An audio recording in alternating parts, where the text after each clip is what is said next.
I'm a mom living in the Philippines, and today I just want to share something personal. Yes, I'm finally learning how to drive, and I've been meaning to do this for a while now, but what really pushed me is the idea of being ready. Ready in case of emergencies, ready to help out, and ready to travel with my family with a little more ease. And this isn't just about driving a car, this is about becoming more confident, more independent, and being able to step up when needed. For the longest time, I was completely happy just sitting in the passenger seat like a Disney princess with no worries, just enjoying the ride while he did all the driving. Recently, I started thinking, what if there's an emergency and what if something happens? Which of course we don't want, but just in case, it would be good if I know how to drive. I just want to be prepared, especially when we travel as a family or in situations where I need to step up and take the wheel. Hindi. Kahit itodo mo? Yeah. Atas lang ako konti.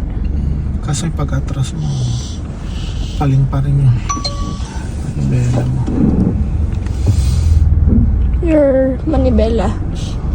Iso paling. Wala, parang mali talaga. Ayoko. Kasi yung pag atras mo, hindi mo naman in-adjust eh. Matras ka, pero yung manibela mo ganun pa din. So, walang magbabago. Ayoko na lang pumunta dyan. Mag-drive na lang ako. Sige, i-reverse mo. Tapos ibalik mo pa right. 1, 2, okay na yan. Sige, atras. Atras. Walang tao. Atras.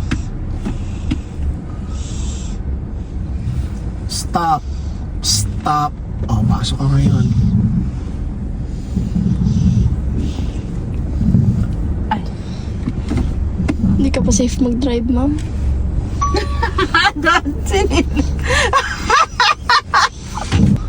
Diba? Umatras ka lang ng konti. Pumasok na.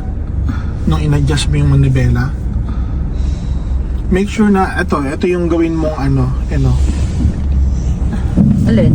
yung gutter na yan, yung gawin mong alignment. Dapat ganyan ka naka-align. So if you're a mom like me who's thinking about learning how to drive, let's not be afraid. We all start somewhere and it's never too late. Thanks guys for watching. See you in the next one. Bye!